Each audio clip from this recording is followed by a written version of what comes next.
But let's get into the UFL a little bit before we get out of here. I know we've got to leave here in about 5 to 10 minutes. So let's do the UFL recap quickly.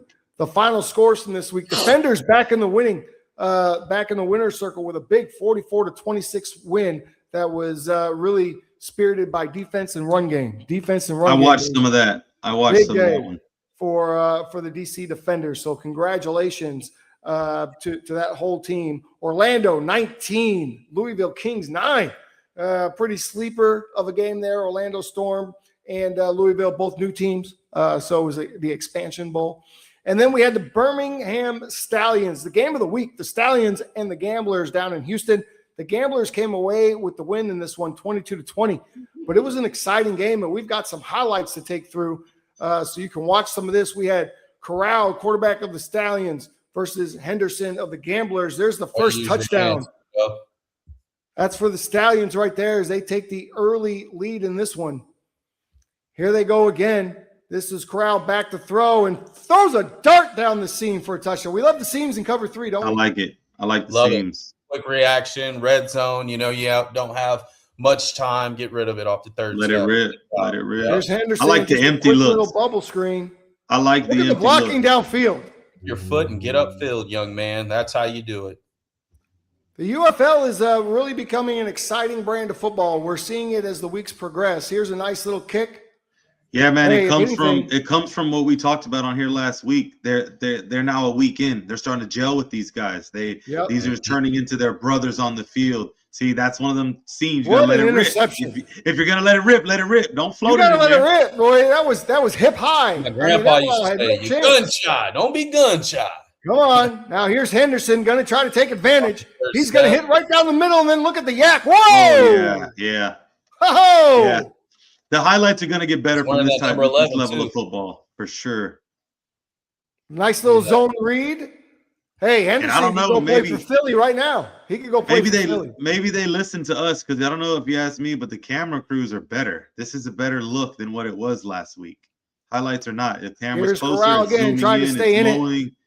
Yeah. And kudos to Corral, man. I mean, I know he was coming out of Ole Miss. He handed the ball off. I thought he ran that in. You said he's from Ole Miss. In the rehab, but got back out. Man, it looks to see like him and AJ McCarron seem to be meshing really well. So it's good to see Matt Corral out on the field again. AJ's a great guy to learn from.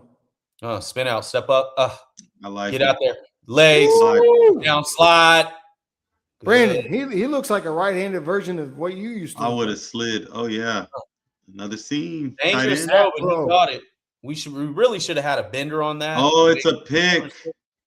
It was a pick. Oh, he let him take the ball. So the Stallions get the ball back, or they call it incomplete. Oh, no. Yeah, they said he's still down. Tight here, folks. Here's going to be just a little handoff. Look at the blocking. I love the tough running. That's a guy that could get picked up for training camp. If you're going to run the ball like that, you can get picked up in training camp. You're going to run through defenders. That was to win. Yeah, that's to win. That's for the win. The Stallions, folks, have a kicker. I mean, the Gamblers, rather, have a kicker. The Gamblers have a kicker. You can hit a game winner to win 22-20 like that. That's a guy that could be in an NFL camp. That's what we're looking for. Yeah, you're going to find – if a kicker goes first from the UFL to the NFL, then, oh, man, here we go. Well, the last kicker from the UFL is, what is it, Brandon Super Bowl champ, right? No, I thought the other guy was too, wasn't he? Seattle's? Yeah, I was saying. Or was he arena football? He's UFL or arena, one of the two. We've had some UFL guys, particularly on the O&D line, make the move up to the NFL, at least go to camp. I know there's some UFL guys from last year that have signed this year that are headed to NFL camps going into it. So it's exciting to see that. I think the more you see that, the better football that comes out of the UFL, you start to see the NFL maybe start to pay attention a little bit more. Maybe. We'll see. They want to see a good brand of football. What the UFL is doing better than what the old XFL did, than what the the World Football. Do you guys remember the World Football League out in Europe? Yeah, WFL. What they're doing better than all those other leagues is presentation. Their presentation and broadcast is A+, right? They've got NFL commentators doing the games. They've got voices you recognize.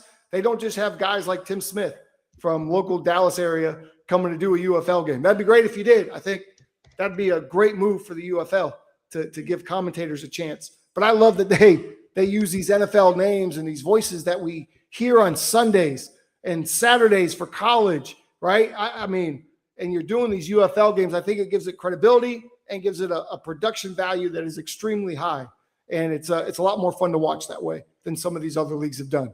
Agree, disagree? What do y'all think? Agreed. Production value, man. Got to dress it up. Look at that. We all agree on something. That's crazy.